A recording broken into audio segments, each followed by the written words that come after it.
We are going to discuss the relationship between contemporary Indian social reality and sociological theory. What I am going to pose right at the beginning is the difficulty of connecting sociological theory, which has predominantly emerged in the West European context at a particular juncture of history, at the time of the Industrial Revolution, at the time of the French Revolution, influenced by Western Enlightenment, and our own Indian social realities, which has had a very distinctive historical entry into modernity through colonialism. Now, these two realities in a certain sense are very, very different, one located in 19th century West Europe, one located in our context.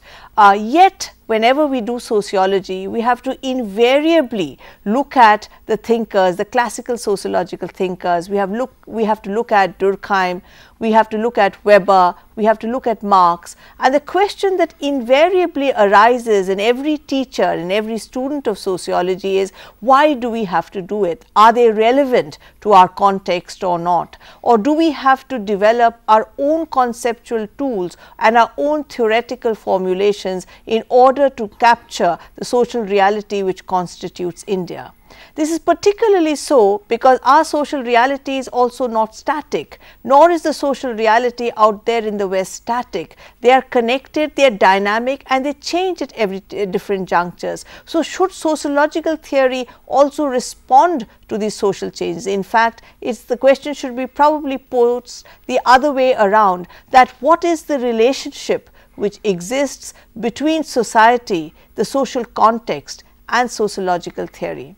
We have with us today Professor Yogendra Singh. In fact, there could be nobody better than him to probably discuss the relationship between the Indian society, the Indian social realities, and sociological theory.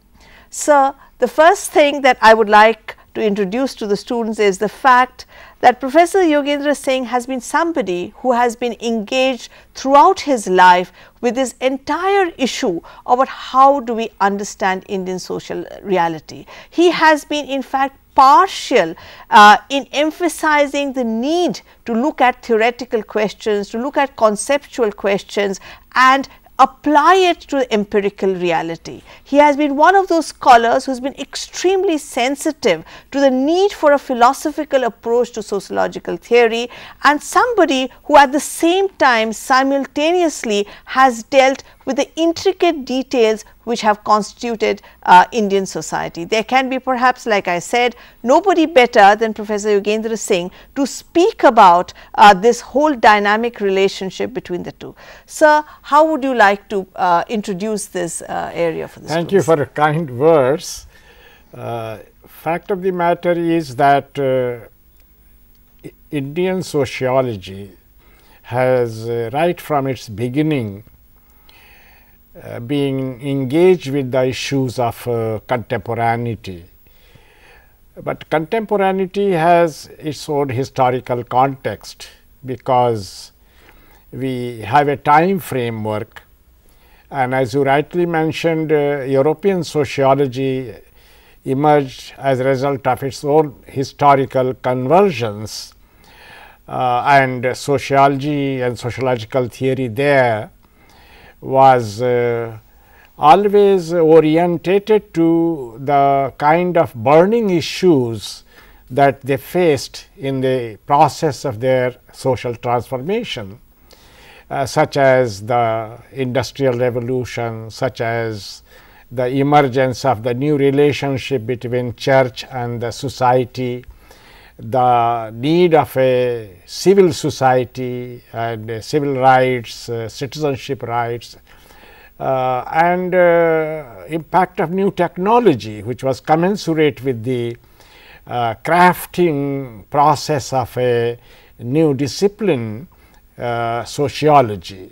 At that time, we have to recognize that sociology, as it emerged in the 18th, towards the end of the 18th, 19th century period, had a unique history both in United States of America and the continent, European continent.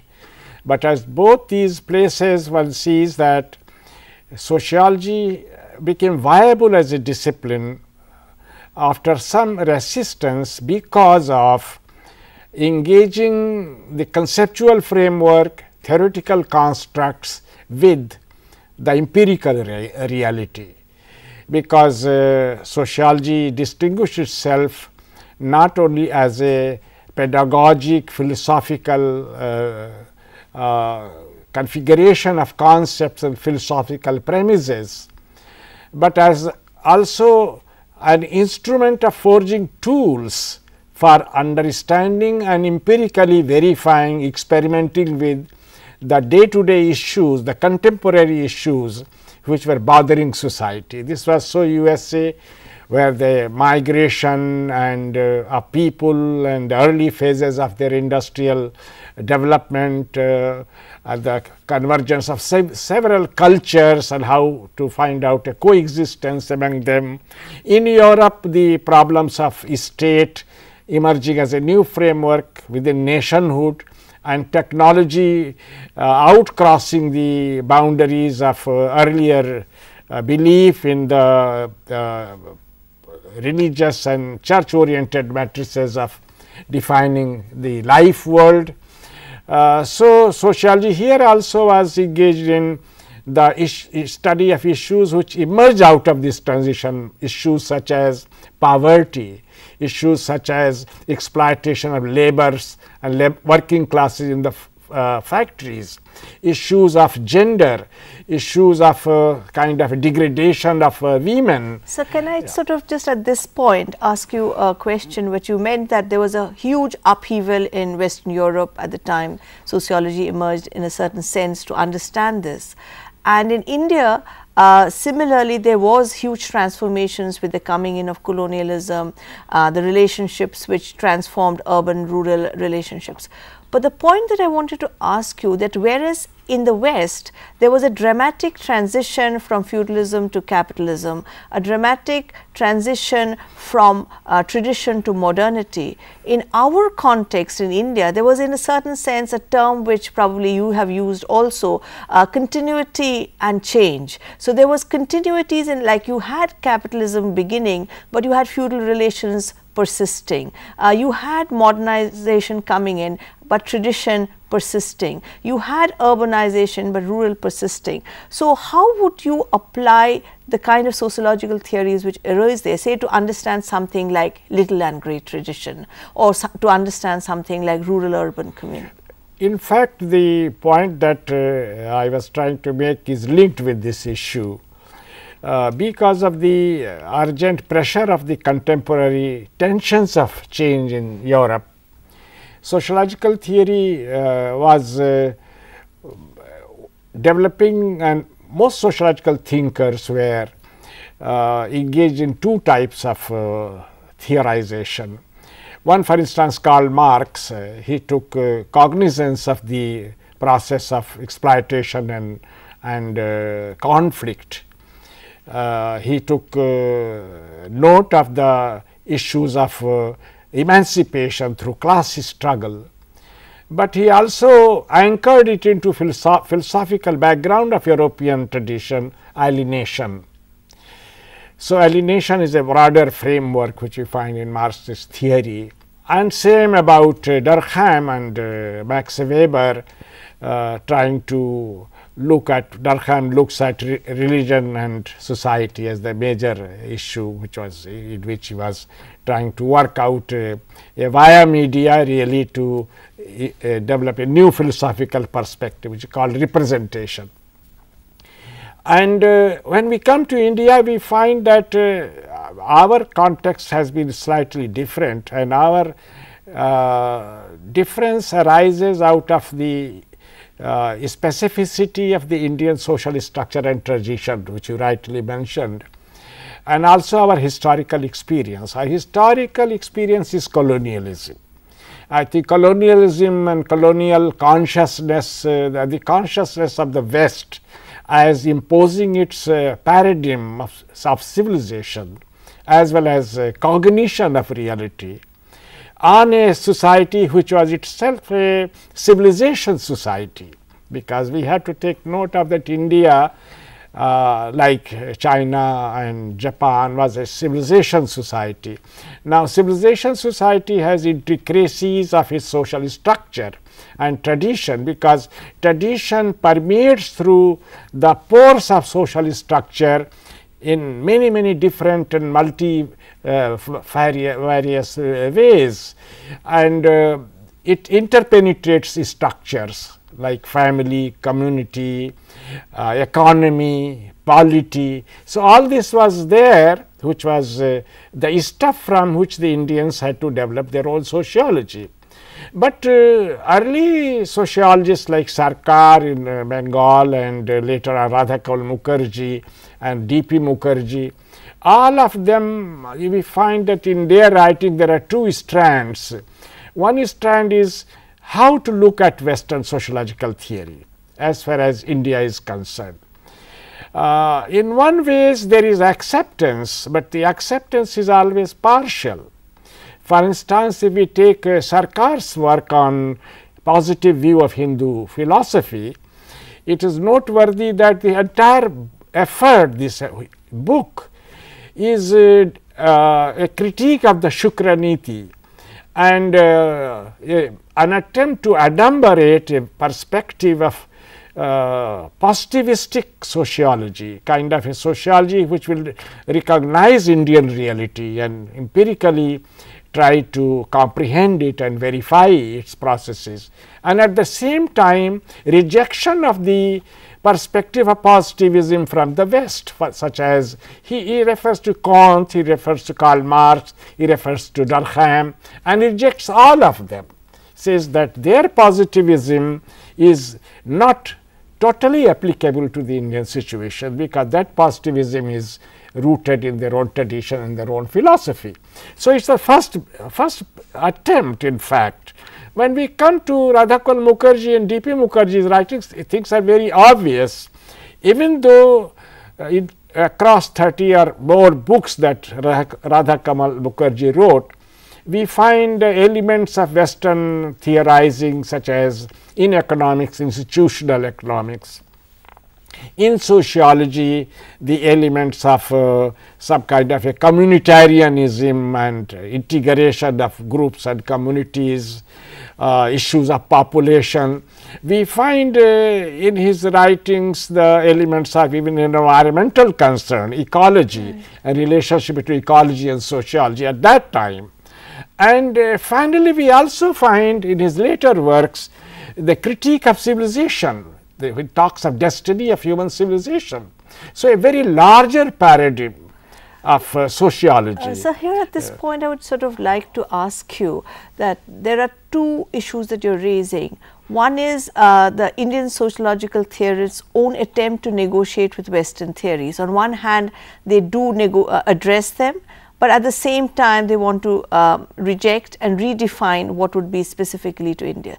The other point, specifically in concern with your own work on modernization of Indian tradition, the issue of dichotomization, that in the West there seemed to be a dichotomy between the modern and the tradition, the issue between say community and society, little and great tradition. But whereas, like you just mentioned, the whole issue of civilizational aspects of our society, there seems to be a much not a dichotomy so much as a coexistence.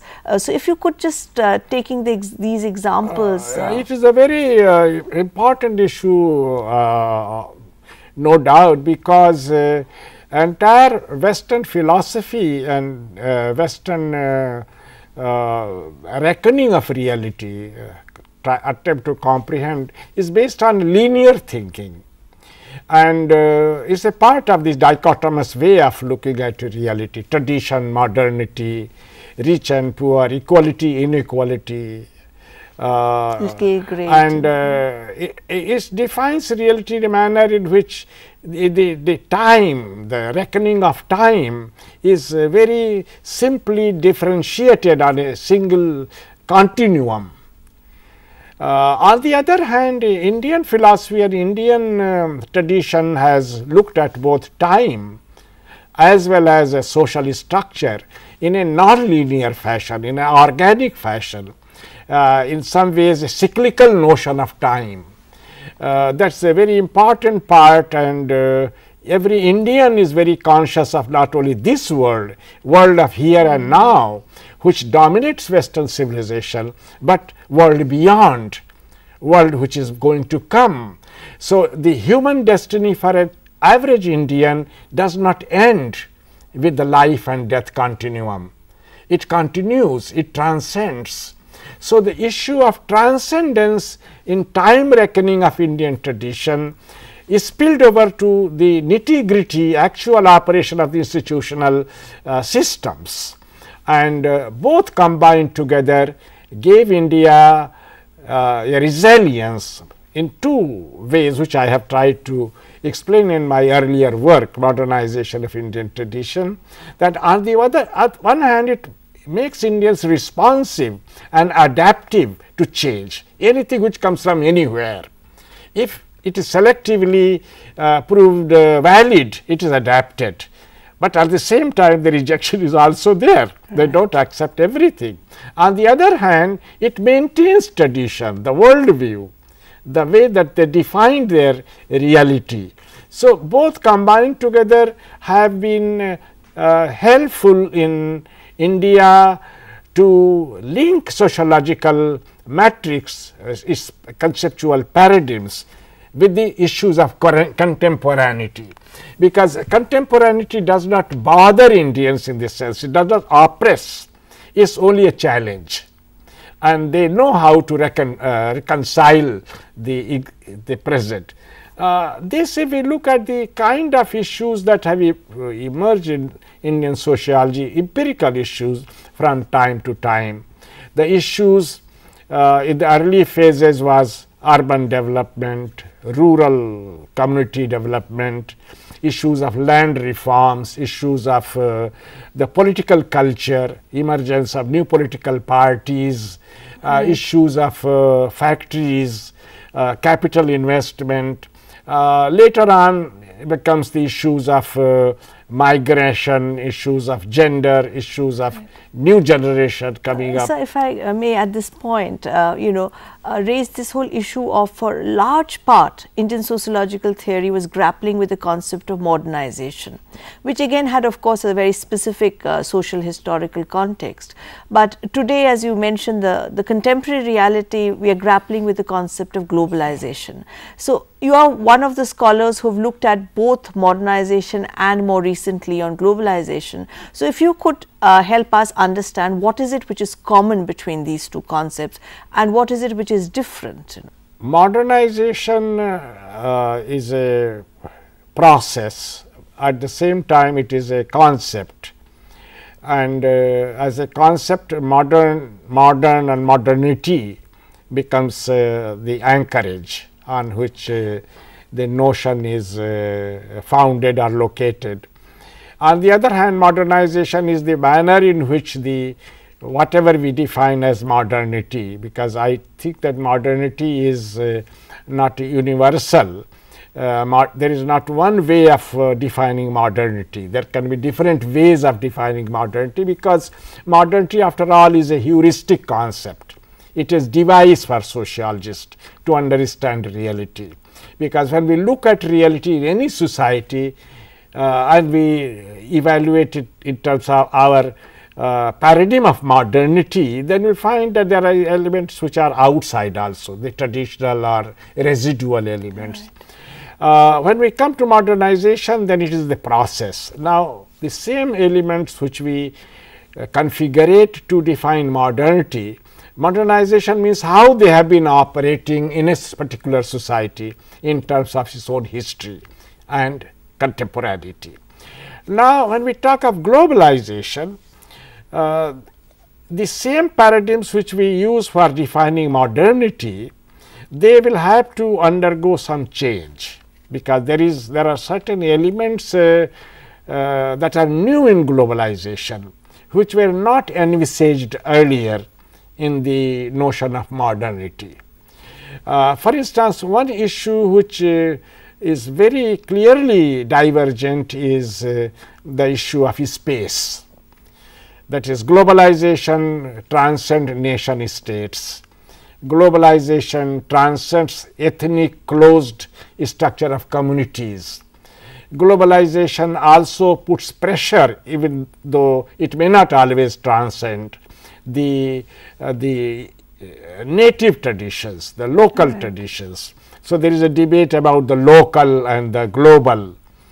Now, these are new issues. Globalization also means new manner in which migration takes place, although migration is very old. In fact, some social scientists and historians, for instance, Bailey talks of early modernization, early globalization and later globalization. Right. So, if one can say migration is a measure of globalization, the migration was always there. But how does the globalization, which is we define in contemporary, differ? Because the nature of migration is changing, nature of society is undergoing change. For instance, one major which is encouraging globalization is the demand for labor, demand for skill. Right. Now, this was confined to nation and national boundaries earlier. It is no longer confined. Skills of production, capitalist institutions, the locale of investment, the notion of profit, all this has undergone change. Capitalism itself has undergone change. So, that is one factor which did not exist in the past. Population is differential rate. Population rich countries is declining very fast. Right. Population in developing societies is still maintaining a certain level. So, there is demand for skills, therefore, migration becomes inevitable. Right. And is accepted. This never existed in the past. Next, I think the media and information technology is a very important distinctive feature which adds a new phase to modernization, which we can call globalization. So, essentially one can say that globalization is a new form of modernization. Okay.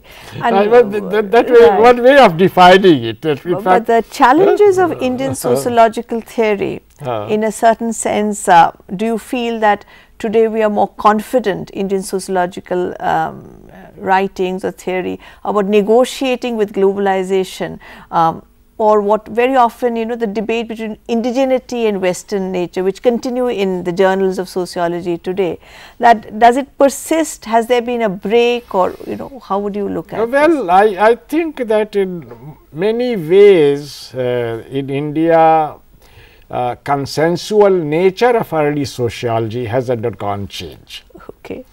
And I think it's a very interesting sociology of Indian sociology.